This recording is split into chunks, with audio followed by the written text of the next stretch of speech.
Welcome to another episode of We Don't Die. I'm your host, Sandra Champlain, author of the best-selling book called We Don't Die, A Skeptic's Discovery of Life After Death.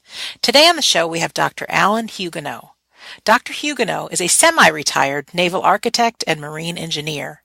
He holds a Doctorate of Science in mechanical engineering and is a nationally recognized expert in physics and engineering science. After surviving a near-death experience in 1970, he has made a 45-year scientific study of consciousness survival and evidential mediumship. He now serves as a research medium with the Consciousness Research Lab at the Institute of Noetic Sciences and with Dr. Gary Schwartz at the University of Arizona. He's also on the board of directors for both the International Association for Near-Death Studies and the Academy for Spiritual and Consciousness Studies. He's the author of the book, The Death Experience, What It Is Like When You Die, and is featured in a wonderful film I just saw on YouTube called The Nature of Consciousness. His website is afterlife.pro. And I almost forgot to tell you, he will be one of the speakers at the upcoming Afterlife Symposium, September 15th through 17th in Scottsdale, Arizona. And if you haven't gotten your ticket yet, after this interview, I think you just might. And of course, you can go to afterlifestudies.org to find out more about the symposium and to register. So I would like to say welcome, Dr. Alan Hugenot. Welcome to We Don't Die Radio. Well, glad to be here. Oh, glad to have you. The film that you sent to me is just brilliant. And I'm so excited to introduce my listeners to you and get to hear your story. All right. Well, what do you want to know first? Well, let's start in the beginning as to what would be your near-death experience that happened as a young man? I was a young man, college physics major, and I was riding my motorcycle home from a day job I had working at designing engineering sprinkler systems for buildings. And this guy turned left in front of me. He never saw me, and I got to hit the side of his car at about 25 miles an hour, but it really takes you out. I was in the hospital for 33 days. I was in a coma for 12 hours. Wow. And I had a near-death experience in 1970 that Raymond Moody didn't publish his book till 1975 that coined the phrase near-death experience. So, of course, their standard procedure is you're delusional, you think you're Jesus, you think you died and came back.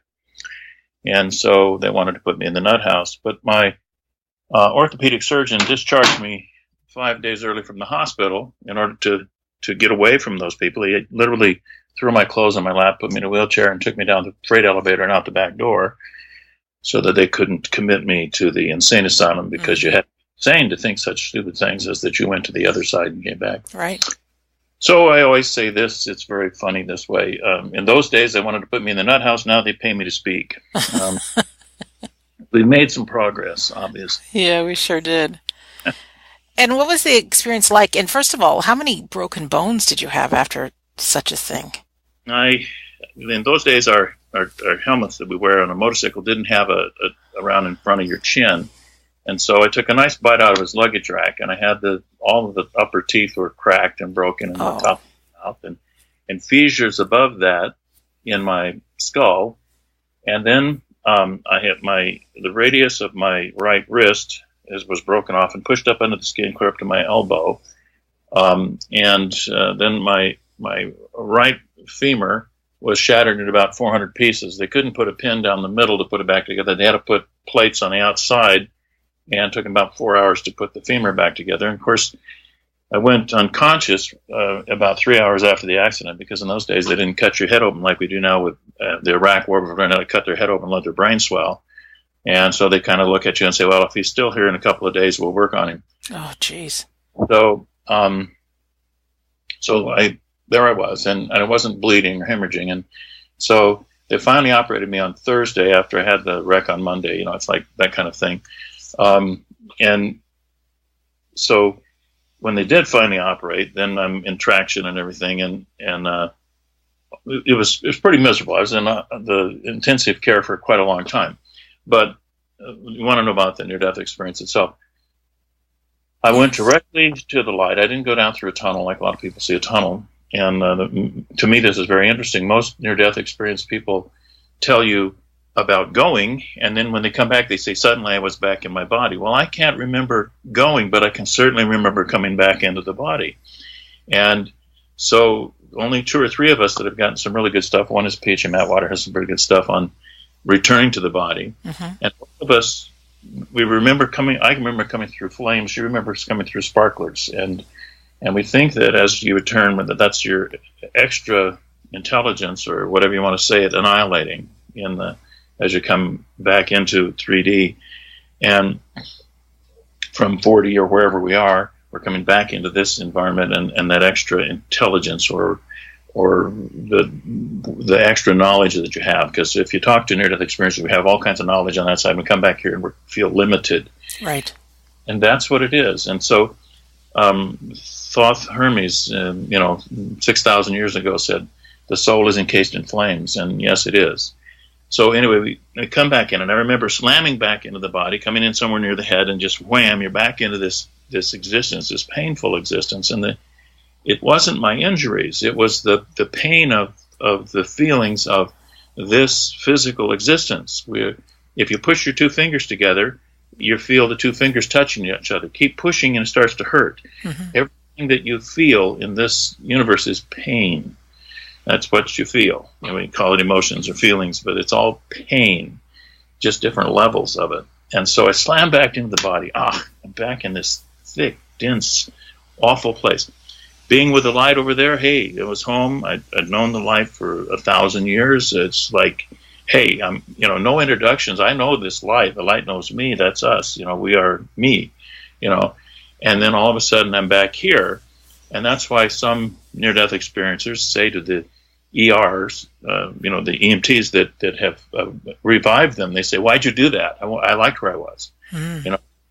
We really don't want to come back, and yet when we do, we don't commit suicide, because we know that the message we got while we were over there was, you can't come here till you finish what you're doing there, which means if we were to commit suicide and have a body that wasn't viable, we'd have to be born again and come back through another little baby's body and have another lifetime in order to finish our destiny, whatever that is. So we're convinced that we need to finish it so we can stay over there. We go back very badly, but we don't go back early. And so that tells me a lot about this side. And so there I am, 21 years old, and I'm a college student, and I know all about this, and I know that this whole universe that we don't know anything about, and I'm studying Newtonian physics in the little box that we have, and I made my whole career in hydrodynamics and everything else using Newtonian physics, but all the time I knew this huge universe is out there, it's much bigger. And then one day in 1998, they put up the Hubble telescope, and they began to see that the universe was expanding faster and faster instead of slowing down as they had previously thought, down due to gravity. And then the only explanation they have is dark energy and dark matter. And then when they sit right down to think about it, they say, well, we can see light energy, which is 4% of the universe, and we cannot discern 96% of the universe. And then those same materialist scientists, with all that hubris of not knowing 96% of what there is out there, will say, but we're sure there's no afterlife, and the 96% we don't know what it is. Right. And I always laugh at that, say, you idiots, you don't, 96% you don't know, but you're positive that things you don't want and don't like aren't out there.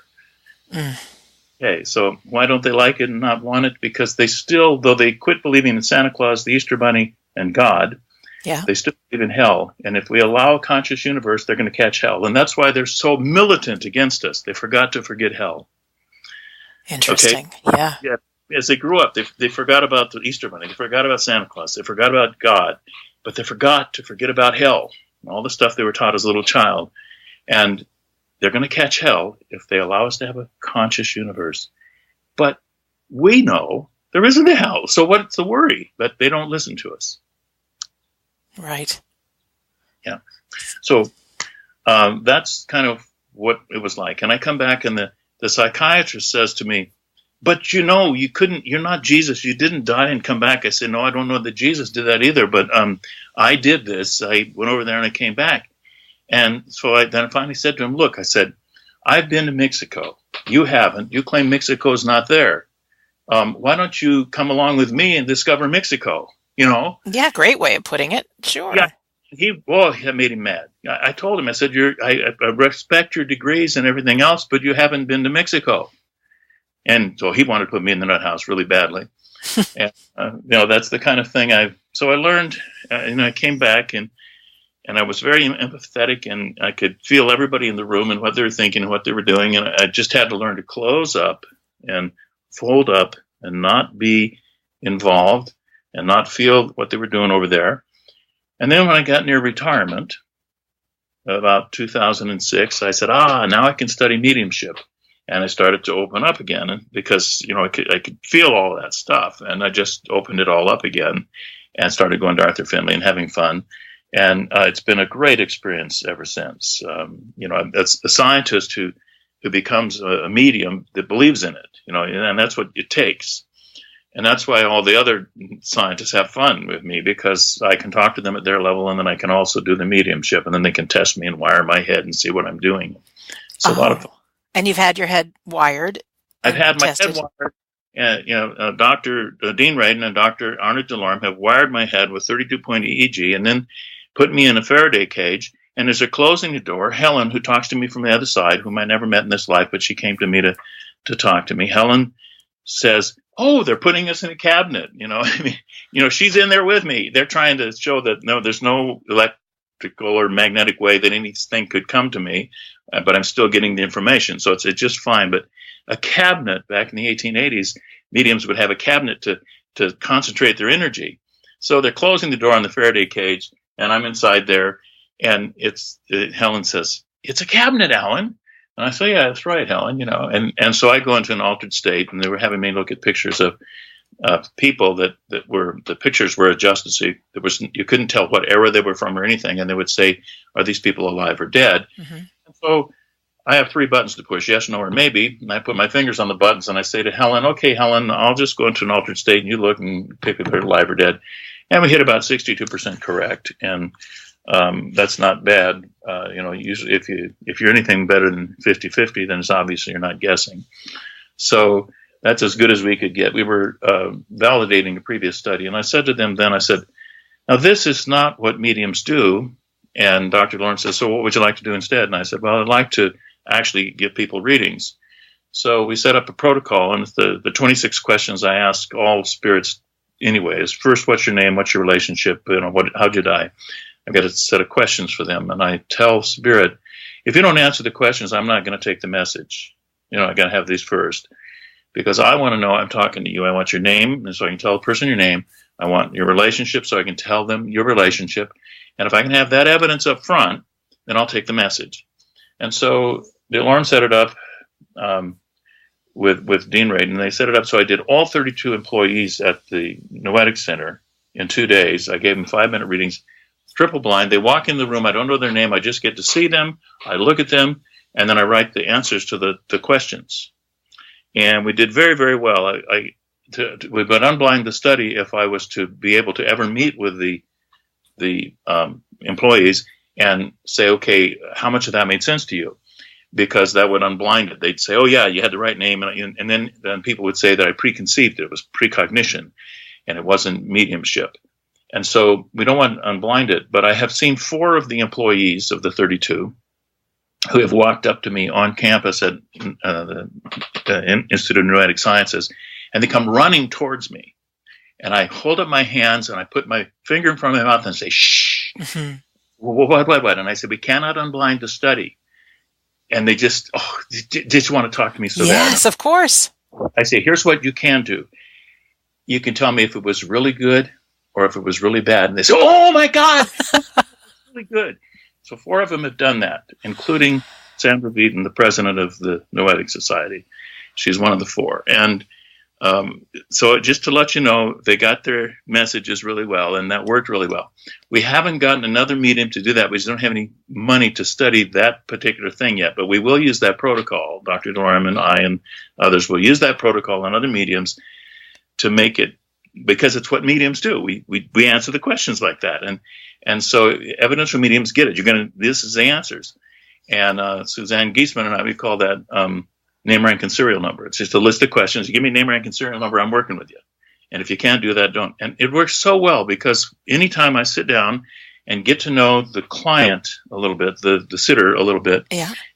I will get the names every time, 100%. The name comes through, the exact name. Here it is, and the exact relationship. Here it is, because that's what Spirit's pouring down through me. I'm just open, and it just comes out, and there it is. It's not me.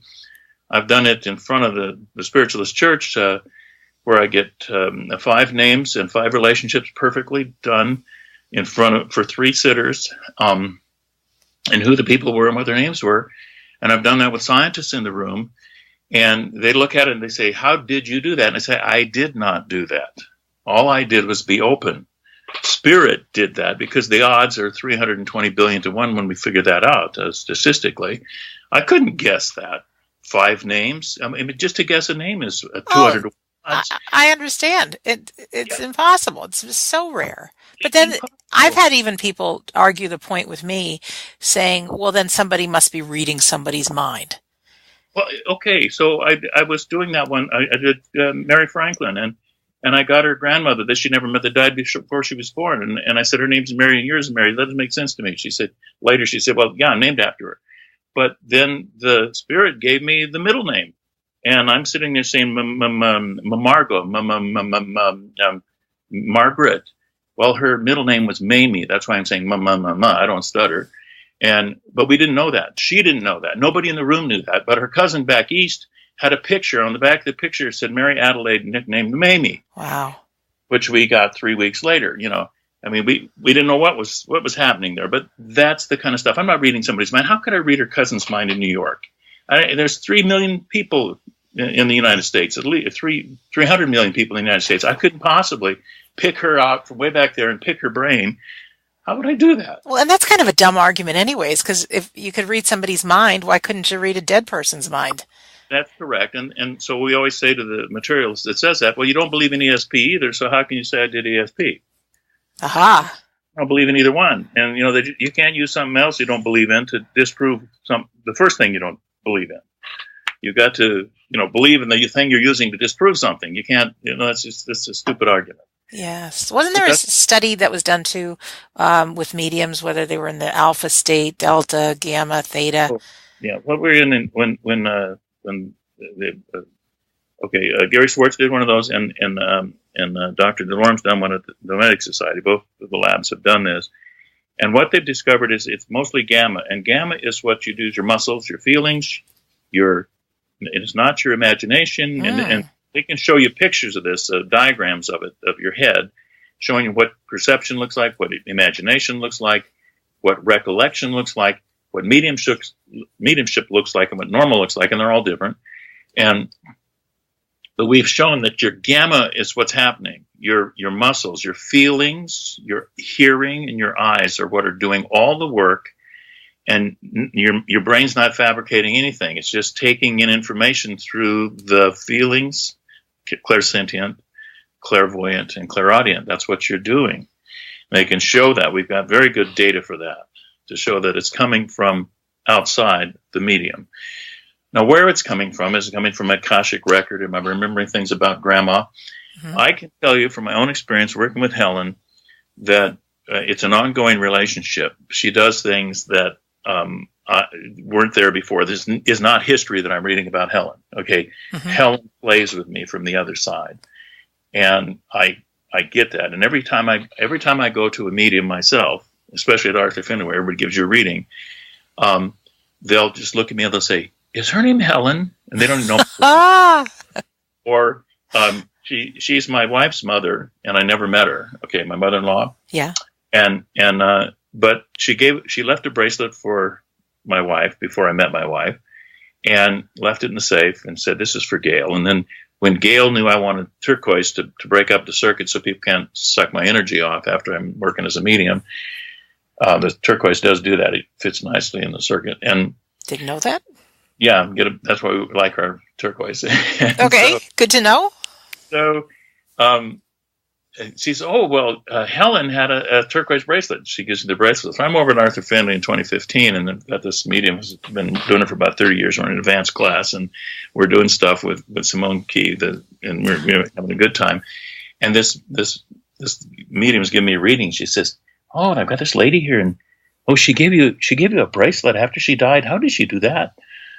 And this lady's from Scotland. How did she do that? Mm-hmm. And I'm saying, well, here's how she did that, because they get the information like that. Well, see, Helen plays with me all the time like that through other mediums. And she wakes me up at 3 every morning so I can have sit down and get some impressional writing from her.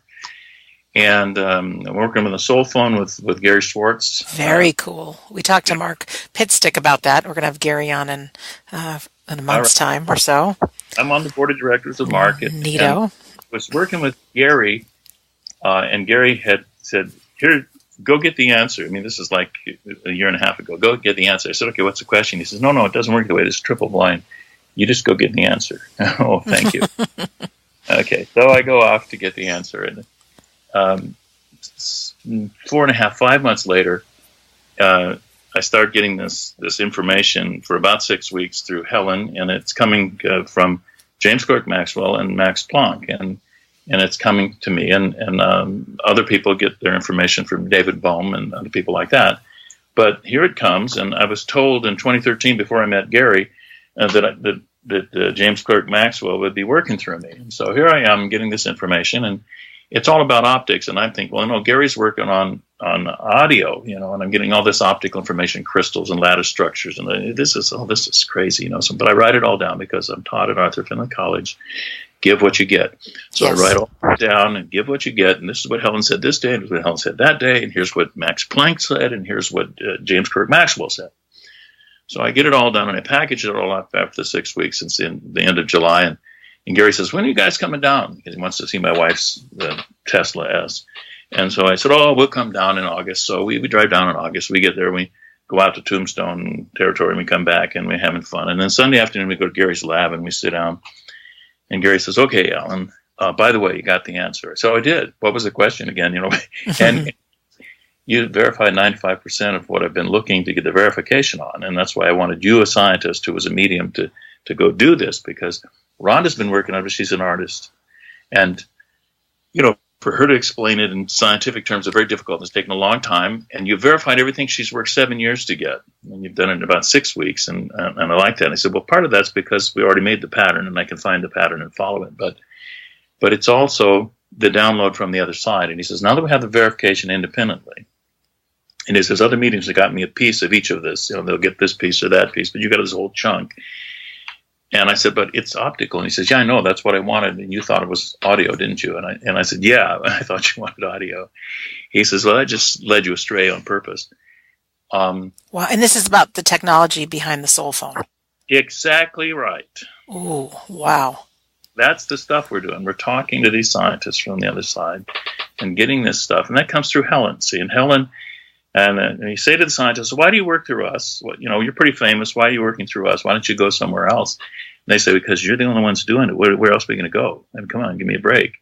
And that's literally what they tell us. You're the only ones doing it. Where are you going to use you? And that's why they use us. We have enough belief. And they've told me, they say, well, you and Helen have known each other for a long time. I've never met her before in this physical life. Mm-hmm. Apparently, we've known each other before. And Helen reads me like a book.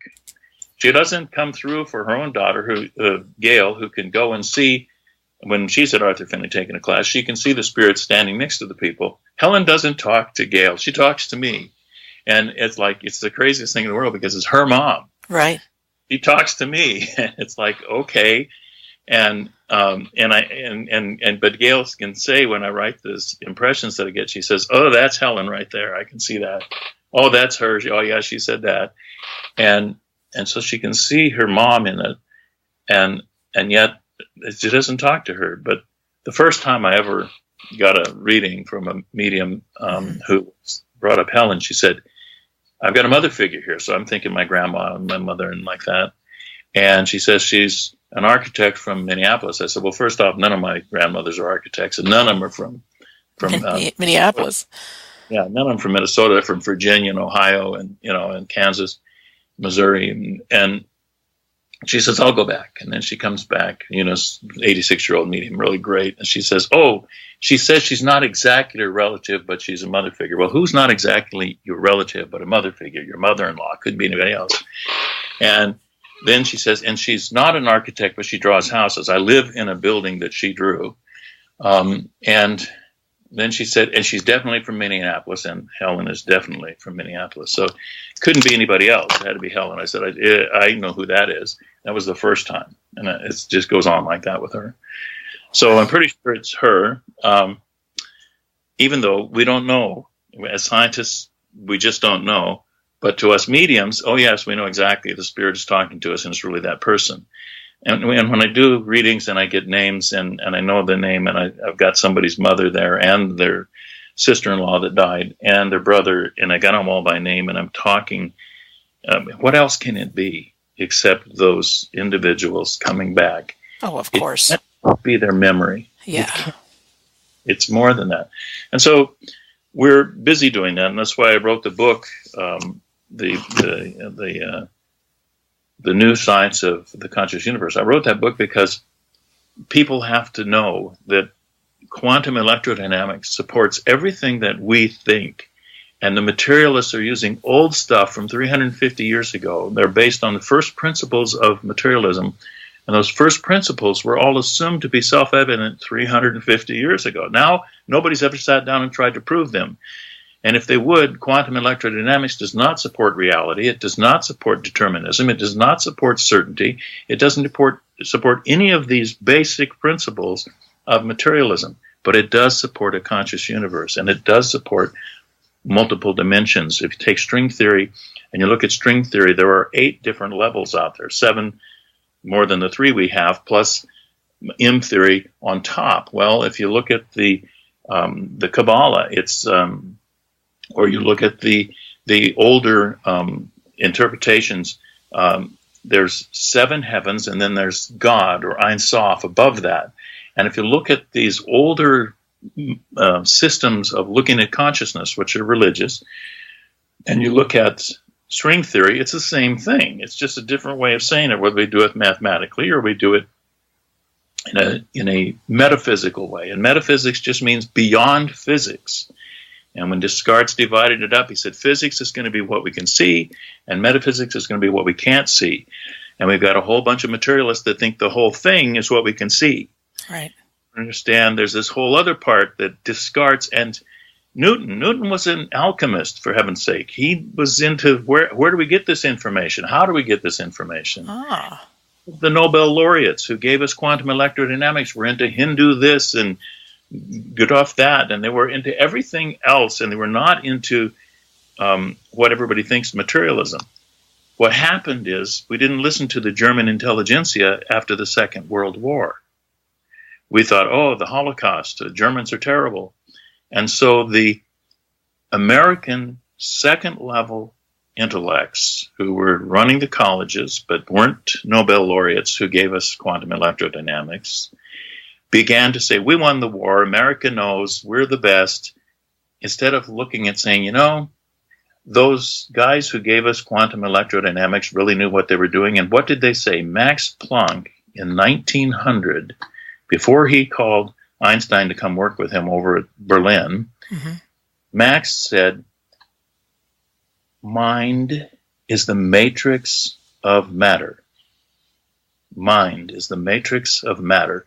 In other words, the universe is conscious. Those guys knew what they were doing. Schrodinger, Dirac, Bohr, all of those people knew that the universe is conscious. We're still having to prove it 90 years after by 1934, they had quantum electrodynamics completely nailed down. It took till 65 for the 3 scientists to put the mathematics to it. But we already knew that quantum electrodynamics is real. And why do I say quantum electrodynamics? Everyone else says quantum mechanics. That's because materialists trying to say that it's mechanical. It's not mechanical. It's not physical. It's not quantum mechanics. It's quantum electrodynamics. That's what they called it. Wow. And yes. And so quantum mechanics makes sense to a materialist. It's not. It's a separate thing. It's different. Quantum electrodynamics requires an observer outside the system. Okay, and when you see the double slit experiment, and I often explain that when I'm doing a presentation, but you can and look up Dr. Quantum, and Fred Allen Wolf has a great cartoon of Dr. Quantum with the double slit experiment. And the double slit experiment, the thing that's so important to know, and this was in the movie What to Believe Do We Know? A great movie, yeah. Okay, the photon realizes that we're looking at it and decides to be a particle of matter. Otherwise, it remains a wave. It only changes from a wave to a particle when a conscious mind looks at it. We can record what it's doing mechanically, and it'll remain in the quantum state until a conscious mind, a living conscious mind, looks at the data, in which case it all retroactively backwards moves from the quantum state into the physical state. It collapses the wave function retroactively. We can show that in an experiment, that it requires a consciousness outside of physics to observe the potential and create what's going to be. Okay, when you understand that at a very deep level, you understand what David Bohm's talking about with the implicate universe, explicate universe, and the implicate universe. The implicate universe is the one we don't see. The explicate one is the one we do see. But the one we do see comes from the one that we don't see. When you understand all of that, you finally get to the realization that when materialists talk about the Big Bang, all you have to do is ask them, what was here 2 weeks before the Big Bang? They don't have an answer. So their Big Bang is a worse creation story than any religion saying God made it. Right. There's nothing to support it. But here's the reality. From quantum electrodynamics, there had to be a consciousness observing the Big Bang to make it happen, to make the wave function collapse into the Big Bang. There had to be a consciousness. Quantum electrodynamics requires it. Now, if you say, well, I don't want to believe in quantum electrodynamics, fine, get rid of your cell phone, get rid of anything with a transistor in it, because we need quantum electrodynamics to be true in order for you to have a transistor. And we've had transistors since 1947, and they're all based on quantum electrodynamics being true. It's the most proven theory of all of physics, of all of time. And so you give up your plasma TV, your cell phone, all that stuff. And so I always laugh at the materialists using a cell phone to call each other and tell each other that quantum electrodynamics is bullshit. I want to ask you a question. First of all, I was at the Arthur Findlay College last week, and Simone Key was my tutor, so I love that you brought her up. She's just fantastic. But she really stressed to us the power of intention. Is that tied into this? Absolutely. Intention is absolutely tied into all of this. And what you intend is what will occur. Intention creates the universe. When you observe, why does the photon become what you want to see? Einstein said it this way. So if all of that's true, then if we stop looking at the moon, it disappears. That's what Einstein says. And yes. If everyone stopped looking at the moon, it would disappear. It only just appears because we start to look at it. And you say, well, how can that be? Well, we reappear. You and I are an illusion to begin with, and we constantly reappear right where we are. We're a constantly reoccurring apparition, and we rematerialize out of the 0 point field, the dark energy, into the light energy that we see. We rematerialize 23 septillion times a second. That's a pretty big number. It's got a lot of zeros. It's hard for my brain to get around this, and I trust it. You and I are a continuously reappearing apparition, and we're being formed out of the universe all the time, and so is the desk and the chair and everything around you. Okay? And there's some collective intention here. If I go to Yosemite, I'm going to see Half Dome just like you saw Half Dome in Yosemite, okay? Mm-hmm. Yeah. We're going to see the same thing. That's collective intention, okay? We're all going to see Half Dome. But Half Dome's not really there. It just appears in front of us 23 septillion times a second. And you say, well, I can watch a chip of rock fall and off the cliff and fall down there and become part of the talus slope below there. Yep, you can watch that. We create the universe. It's the only way it possibly can be if quantum electrodynamics is true. If it's not true, we have to get rid of the cell phones and the plasma TVs and just about everything we do. So it is true. So if it's true, then that has to be true too. This is a beautifully orchestrated illusion. Well, even if you get down to us in a molecular, cellular atoms within us, I mean, there's no matter there. Isn't it just vibrating energy? It's just a vibrating thought. So there's nothing there. It's just a piece of consciousness. And that's where we go with string theory. In string theory, we try to explain string theory. We say, think about a string vibrating without a string being there. So when you try to picture that, what have you got? Nothing. Nothing. You got a thought there. It's a nothing. There's just a consciousness there. That's all there is. And so when you watch the photon, just a part of the universe saying, uh-oh, she's looking at me, I got to become matter, what you see in the double slit experiment, you realize that the photon is conscious. Okay, the photon knows you're looking. I mean, the photon is conscious. Oh my gosh. Okay, so if the photon is conscious, we have to live in a conscious universe. And the materialists will say, oh, I can't stand it, my brain hurts. No, it can't be. My brain hurts, I can't take this in, Well, take it in, it's real. That's what it is. And as I say in my book, the luckiest thing that ever happened to me was I got killed in a motorcycle wreck. Yes. Luckiest thing that ever happened, because it opened me up to the other side. Otherwise, I'd probably be one of those stupid scientists arguing. And when you first started studying, didn't you do an at-home study course before you went to the Arthur Findlay College? I took Morris Pratt, the spiritualist church in the United States, has the Morris Pratt Institute. It's about 100 years old. They have a very good curriculum. Honestly, they've upgraded it many times, but they've been teaching spiritualism for 100 years, healing, mediumship, and how to be a spiritualist minister all at once. And so I was afraid of things. I grew up in a fundamentalist Baptist family, and to do the seance, or you're talking to the devil according to them. My sister thinks I've gone to the devil, and she prays for me every day. Because I'm a medium, she thinks there's no devil, but she thinks I've gone to the devil, and she's entitled to her opinion, right? Yeah. And so I was afraid to study. So I said, well, maybe I can take this correspondence course. So I took their correspondence course, and I spent about 6 years getting through that. It's a 4-year course. Finally, to finish it, I took a cruise for 35 days so that I would have enough time to get through the last 10 lessons and get done. And then I got up on the platform. Hadn't been to Arthur Findlay yet. And the first time I was on the platform in front of people doing a reading, I almost got a name. I was so close to a name.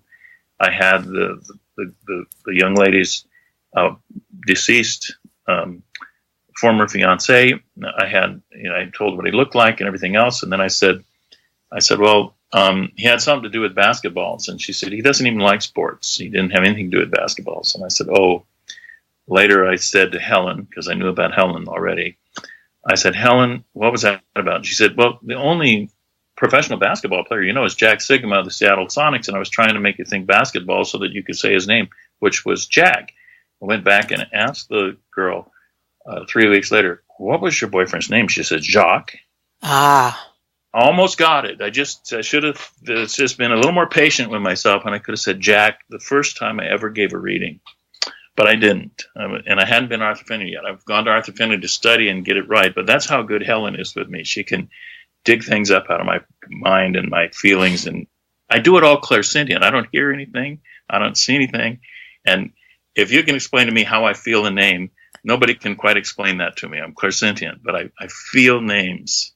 Oh, that's incredible. Now, do all mediums have a Helen? Is there a middleman?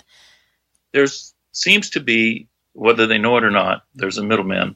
And the reason that is for spirits, particularly, somebody died and they're just over on the other side. We think, well, my husband just died or my wife just died. Certainly they can communicate with me. Well, no, they have to learn how. They've never done this before. In fact, on this side, they didn't even believe in it. So now they're over right. How are they going to communicate back to you? So they go to the medium on that side. And the easiest way to see it is there's 4 of us.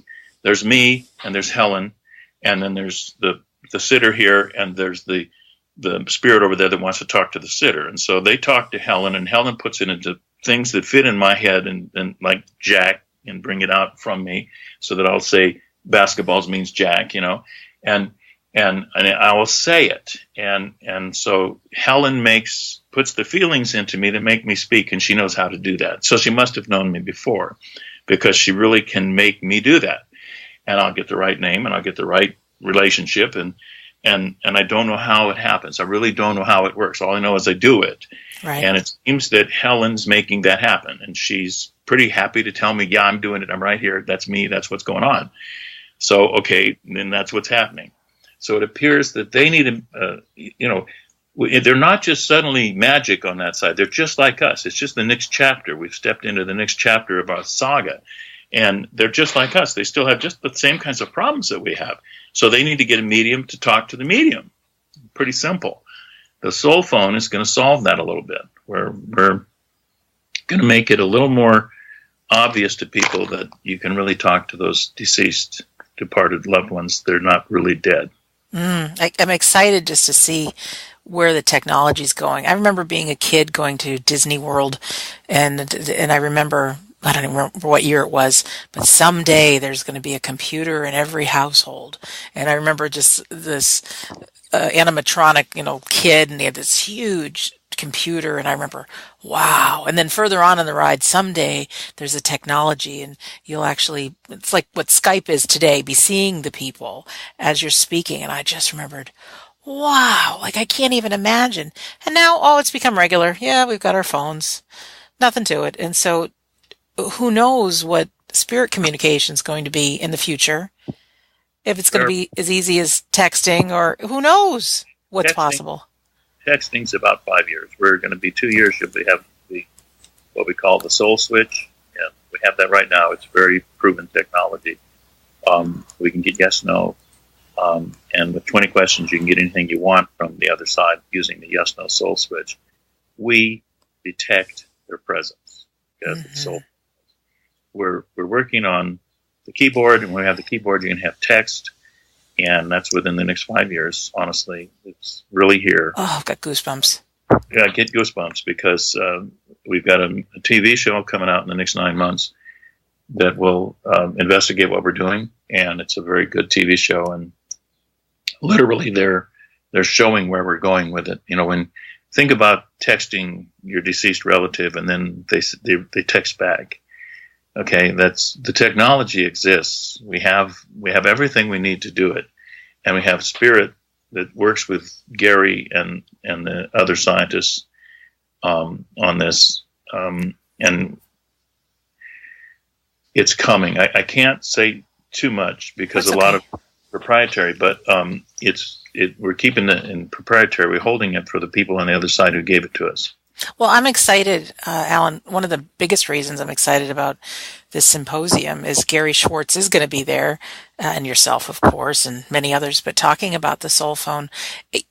I know for myself, when I started researching the afterlife, I was so afraid of what people would think. They're going to think Sandra's lost it, so to speak. And to know, and for my listeners, they know every show I'm saying, if you're available, come to Scottsdale, Arizona, September 15th through 17th. Please come. But what everyone's going to find there are really credible, reputable people, and things that go far beyond just going to a medium to contact your loved one for life after death. I mean, so much credible evidence from so many cool people, including you. All, like, as Simone Key would say to you, you're serving spirit. Yes. And that's what we're doing. And I never charged anybody any money for mediumship. I do it strictly for the science of it. It's not a game. It's not a way to make money. It's none of that. It's absolutely real. Nothing wrong with making money at it, but a lot of people accuse people of being frauds and everything else because of the money issue. That's not it at all. It's absolutely real. No one's ever paid me a nickel, and yet I've given them names and relationships and tell them everything about the person who's talking to them, and then I tell them things that only that person could have said, and I don't know where it comes from. And I always know I know when I'm right on, because my mind will say, Alan, where are you getting this crap? Okay, that's what my mind will say. And when it's really not me at all, it's coming from outside, and it's absolutely them. And they'll mention something that doesn't make any sense to me at all, and absolutely makes sense to the person. And that's what this is about. We're serving spirit, and we're going to do that. And we're at a point where the technology is going to take us across the line. And James Clerk Maxwell said this has ramifications way beyond anything you can imagine, way out into the universe at too many levels. And this is the first crossing of this divide into the physical from the other dimensions. And just the fact that we can detect spirit, and now that we can talk to them openly in a texted message is way beyond anything we've had before. And suddenly people who say there is no afterlife, this is all BS and everything else. And by the way, BS stands for belief system. I hope you know that. Oh, didn't. Great. BS is the belief system. We all have our BS. We've each got it. And it's our belief system, our religion. And even if your religion is materialism, it is a religion. It is a belief system. It is a BS. Mm-hmm. And they think, oh no, we're honest. We know we're not superstitious. Well, superstition, according to Carl Sagan, superstition is a belief without data. Yeah. Yeah. And so believing in materialism based on 6 first principles, which have no data to back them up, is got to be superstition. And it is. Quantum electrodynamics is not superstition. We have a lot of evidence for the fact that the universe responds to your intention. That's good and bad news, right? We're going to watch our thoughts, watch our intention, use them wisely. Mm-hmm. Could you talk a little bit? Oh, I don't want to interrupt you. Go ahead. If you say poor me, that's your intention. So don't say poor me. Mm-hmm. Love it. Just the world of the invisible. A lot of people think because you can't see it or hear it or smell it or taste it, it doesn't exist. But I know, aren't there unseen things that are around us? For example, you like using electric light, don't you? I do. Have you ever seen electricity? I haven't. None of us have ever seen electricity, so it doesn't exist. Right. Okay. When you use a compass, a magnetic compass, it's following the lines of magnetic flux. Does it work? Yeah. Have you ever seen those lines of magnetic flux? No. Are they there? No, they don't. Can't see them, so they don't exist. And it's like that. All of it's like that. The only reason that they even accept electronics is because James Clerk Maxwell, the guy I talked to, wrote those Maxwell's equations, which put magnetism and electricity together and put them into physics, and they just kind of snuck it in the back door, and all of a sudden they realized, oh my God, this stuff is all out there. It's real. It's radiation. It's different levels of radiation. Oh my, I guess we have to deal with this. And it's all electricity. Is light. It's just light that you can't see. And you have to realize it's out of the visual range. The visual range is this thin little thing.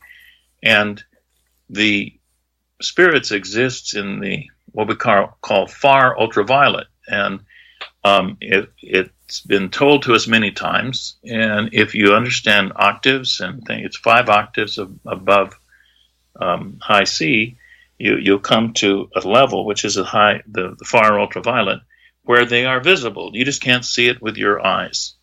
And so we're working with deriving a way to see that. And when we do, then you'll have the video phone. That's about 10 years out. I have it from the other side that we have to perfect the torsion, yin-yang, if you want to call it that, or left and right-handed spin, any way you want to describe it. Yin would be left-handed spin, and yang would be right-handed spin. There's a number of different ways and theories in history. There's a lot of different ways to try to describe the same thing, but it's torsion. It's not electromechanical. We can see it in certain levels, and if it's very dark, and if we're very used to the dark, your cones in your eyes can see it. Not your cones, your rods in your eyes can see it, but your cones can't. And so it usually looks black and white to us instead of colored. But they are visible, and we're going to do the optics to bring it down to where we can use it. Right now we have infrared cameras, and infrared is a color we can't see. Heat is infrared, and there's a color we can't see. It's just below our visual range. And so we take a camera and we make the ultraviolet appear in a color like usually green, which we can see. And that's what an infrared camera does. We're going to do that with far ultraviolet so you can see the deceased spirit talking to you. Wow. Still physical, like we are. Wow. All that's going to happen. This stuff, how we're doing it, I'm not telling you, but it's going to happen. Do you know what? I wouldn't understand it anyways. Lots of things you've said in this interview, I just, in one ear, out the other ear, because I don't understand. You're going to text, in 5 years, you're going to text grandma. And in 10 years, I'll sit you down in a booth, and she'll holographically be right in front of you, in which she says hi, her lips will move and everything. And you'll know that it's her. It'll look like her. She'll be wearing a dress that you remember. That kind of thing is just down the road. Oh. It's real. And the people who are investing in it are people who used to own phone companies. I mean, this is really something that's going on. That sure is. And then Grandma's got to obviously take some training courses on her end, or there's got to be, again, the Helen or the middleman to... I don't know how they're doing it on their side exactly, but we know on this side we'll be having booths or studios or like that to do it.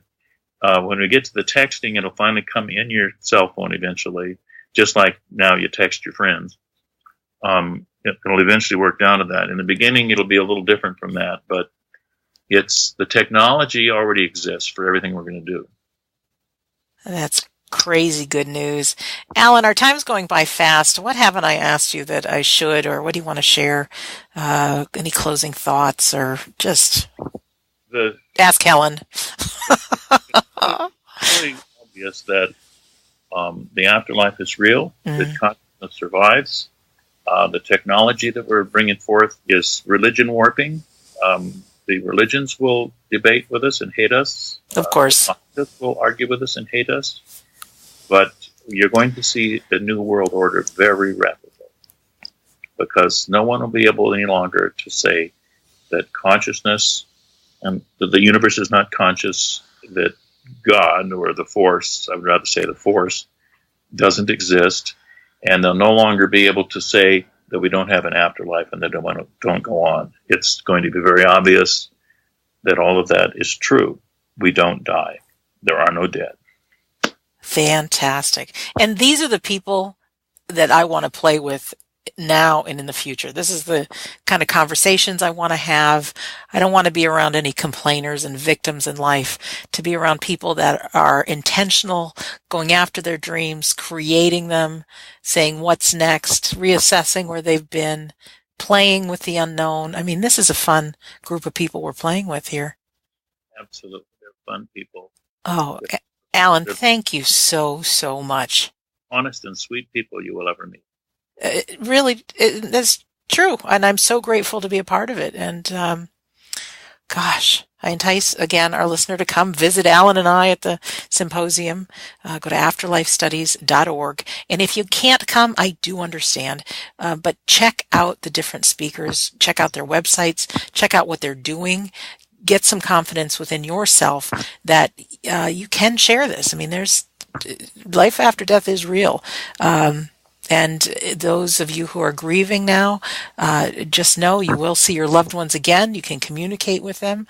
I'm thrilled about Alan's performance now as a medium, because Simone Key told me in my spiritual assessment that I needed to go home and practice my mediumship, Alan, which I've had a little bit of a fear of doing. But if I have the intention that I can do it and that I'm confident, that's probably what's going to show up, right? Yeah, you're going to be just as good as Simone one of these days. Oh, fantastic. Well, thank you, Alan, for being here. And also, don't forget, you can go to Alan's website. You want to say what that is? I know I have it written here. The afterlife.pro. Afterlife.pro, absolutely. And you can always go to we don't die radio.com.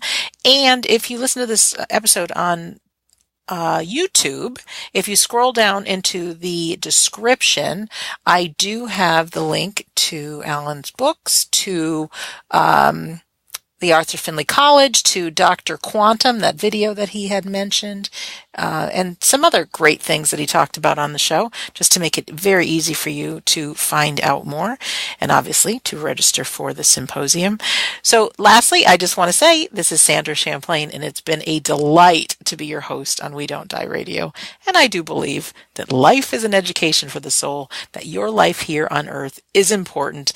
Come join us, whether it's in Scottsdale or online, but be part of this community that knows that life after death is real, and be ready for a whole new kind of living. So thank you for listening, and we'll see you soon.